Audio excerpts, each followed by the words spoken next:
We are back on MorningLine, our final segment with our guests talking about mental health awareness. It's the month where we acknowledge this and educate folks, but it's something to talk about every month and be aware of it every day of the year. Marie Williams is with us. She is the commissioner of the Department of Mental Health and Substance Abuse Services. Bo Turner and Matt Yancey both also work with her there. Thanks all for coming on. This is worthwhile. I'm just glad there's people like you involved with something like this. Yeah, we wanted to talk about a few other things just to let folks know what's available out there. So there are faith-based services. There are. We have a director of our faith-based initiative. His name is Monty Burks. You can go on our website that we put up on the monitor and Google faith-based initiatives, Monty Burks. We've got them across the state. And basically what we're doing is creating recovery congregations where people are educated that the people that are dealing with addiction are not dealing with moral issues. It's not a moral issue, it's a disease. Do you have to do some education on that? Because there are some where there are churches that almost stigmatize, he's a druggie, he doesn't even belong here, or something like that. We do, and that's what's so incredible. We talk about the brain science of addiction so that people understand this isn't a choice, it's not a willpower thing, and we're just so proud of that initiative. And you can go on our website, you can look at where we're at this point with that. But I wanted to make sure that people were aware that we have other options outside in the communities that would be through our recovery congregations. Do churches sign up for that, or you reach out to them? I think that's awesome. We do both. They're aware of it. And we do a certificate. They go through a training. Oh, really? And we see if they meet these criteria, and they get a certificate of being an authentic recovery congregation. But do you think, and you guys are doing a great effort on this, there's still, though, you think among the general public stigma attached to both, thinking someone who's an opioid addict and not understanding addiction and just saying, why are you even starting? What's your problem? Stop it. And then same thing with mental illness. I mean, are there still misunderstandings there? That's what I just wonder. I mean, some people... Are. Matt and Bo, do you want to speak to that? Well, and I guess I would add to the faith-based conversation. There's Dr. Burks will often say that every county in the state has a few things. They have a jail, they have a health department, and they have churches.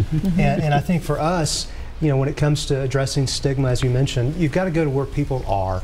And for a lot of folks here in Tennessee, where they are is in church. And when I think about SAMHSA, the Substance Abuse Mental Health Service Administration, that's the federal agency, all things related to behavioral health.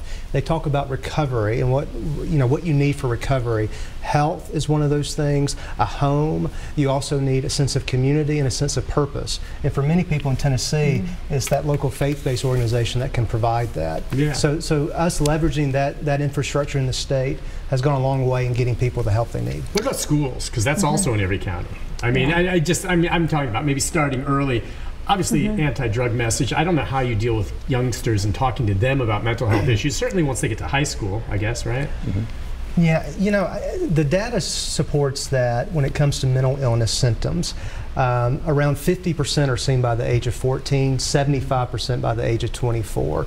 So if anything, that underscores the importance of us focusing on children here in the state and making sure that they're being screened for mental health needs, and if they do have a need, that they're being connected to treatment. I think one of the things that schools here in the state are doing and having a lot of success with is formalizing partnerships with local community mental health centers where therapists are actually coming into the school, providing services there in the school building. That's one way you can really address the access issues for kids. The other thing that's really important to note is that among the pediatric community here in the state, pediatricians have really bought into this fact that a lot of children that they're seeing have mental health needs. So the pediatrician also plays a really key role in connecting that child and that family to treatment and support. Yeah, and I suppose then too, also parents need to be aware of what to watch for in a child that maybe is suffering from depression, or if you're not alerted to it, if you're not aware of it, you're not going to know. And I don't know. I mean, we put so much on the schools. I think it's great that some of these folks are going in there, but putting that on the teachers alone, I mean, teachers are being asked to do more and more. Yeah. Now they're supposed to diagnose a mental illness. The governor put together a school safety group that was chaired by Commissioner Perkey, and Commissioner McQueen, who is the Commissioner of Education, and myself both sat on that group.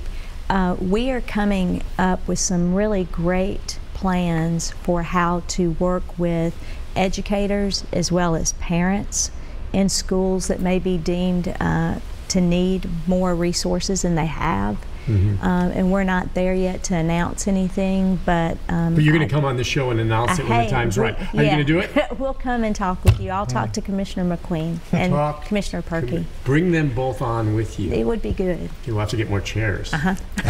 Let's go to Lucy. Hi, Lucy. Hey, I've got about four quick comments because I know y'all are short on time. Okay. First, what Maria called in earlier and said, I agree with that. That, I think, became a problem when insurance companies got involved with healthcare packages with these major corporations.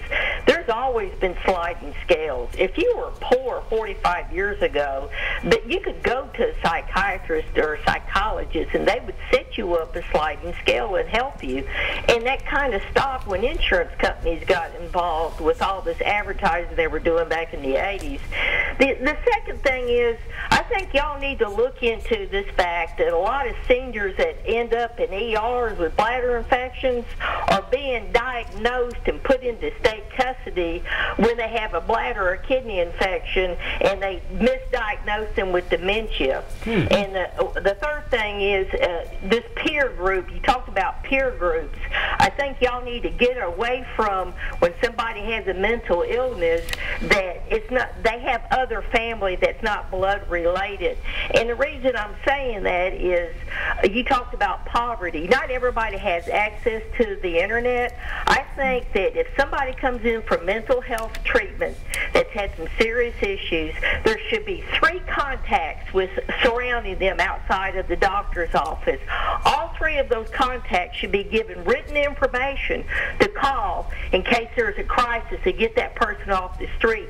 Because if they would have, we wouldn't have a dead police officer that drowned by trying to help somebody that was trying to commit suicide. And the last comment I want to make is that it's socially acceptable now to be provocative and mean, and that's what the Waffle House shooter was. He wasn't mentally ill, he was just mean. Yeah, we'll see how that all plays out. But yeah, I don't know what you want to touch on there. With regard to the seniors, we didn't talk on that. I mean, there are seniors that suffer from depression and help. What do you want to hit on? I can certainly address that. We have pretty specific criteria to get admitted to one of the regional mental health institutes, which includes a thorough screening medically to make sure we don't admit someone with a seemingly acute mental health disorder when they've got a UTI. And typically, dementia alone would not be a sufficient diagnosis to get admitted to a regional mental health institute, nor to most private psychiatric facilities. So we really take that medical screening very seriously. Yeah. Okay. And then to her point about giving numbers out to people that are connected with that individual, again, we've been saying if there's a crisis, call 855-CRISIS-1, please. It's not just the internet, right, of course. So we've been putting that number up. So are those is 24 hours? It's 24/7, 24/7. Yeah. So make the call, and then at least that's the first step to get started. And she was talking about peer groups. It's not always family, right? Of course, it can be close friends, family, as part of the equation. It can be, and for those individuals, what we would encourage them to do, if it's not a crisis, to call our Consumer Affairs line. Now, that line is only manned Monday through Friday, 8 to 4:30. But that phone number's up on the screen as well. It's 800-560-5767. Again, if you've got a loved one and you're wanting to seek help for that person, call our Consumer Affairs line. The Consumer Affairs line. Yes, as sir. Opposed to, and the crisis line would be for? Would be for an immediate crisis. Yeah, that's an immediate, crisis acute crisis going. Is that almost like a suicide hotline? I mean, if someone's an immediate crisis, somebody's acting out, somebody says they're going to hurt themselves, they're going to hurt someone else, they seem out of control, call our crisis line for that. But if you're out there and you're struggling with depression today and you don't have a crisis, or you're struggling with anxiety and you don't have funding to get services, call our Consumer Affairs line and we will help talk through with you your options and get you connected to treatment.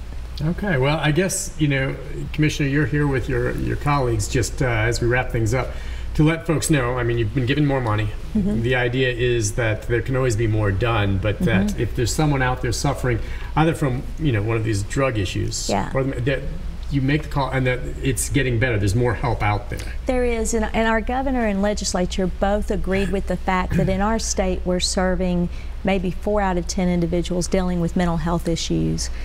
Because of the funds that they've given us, what we've been talking about is when we look at our data this next year, I believe we're going to see that needle has been moved to 5, or I really do. I think you're dealing, I'm sorry, with yes, sir. 5 out of, you think it'll go from? I think it's going to go to, we're serving 5 out of 10, and my hope is 6 out of 10, and our goal is 10 out of 10. Yeah, that's the, yeah. So, but that's great. I mean, it's moving in the right direction. It is. And what do you think the trick will be to getting it to the point where you're serving 10 out of 10? Is it the ability to have services for indigent individuals, for people that are insured, people that have TennCare, they really do have access to services. But the indigent population that we serve through the safety net, that population, we need to do more outreach to them and more intervention so that they know they can get services through one of the community behavioral health centers. Yeah. And it's our community behavioral health centers that work every day, Nick, to make sure that individuals that are struggling and suffering get what they need. Yeah. They do incredible services in our community. Yeah, so really the key too then is going to be political will behind this. There are so many things that are pulling at the piece of pie to go here and there, but I mean, if that will's there, I guess selling the idea is that, would you say in the big picture for folks maybe out there that whatever, if they're callous or whatever, it's like, well, I don't have a mental illness, why do I care? Yeah. Would it be because ultimately, if you just want to be mercenary about it, it's saves money for the taxpayers. Absolutely, if you help these people. Yes. I mean, it's the right thing to do to help people, but it's also, it saves money for taxpayers in the long run. It's cheaper than locking them up. Yeah, and it does so much more. First off, if you intervene with an individual that's really struggling due to no fault of their own, and you help them access treatment where they start feeling like, I can be productive in society, I can have a job, I can give back, that person no longer is on a program that's costing taxpayers more money. I mean, that's one great thing. Right. Second great thing is if that person's life changes, then their children's lives change, and their children's lives change, because they see that there's a way that they can deal with whatever may be holding them back and whatever barriers they might be faced with. Yeah.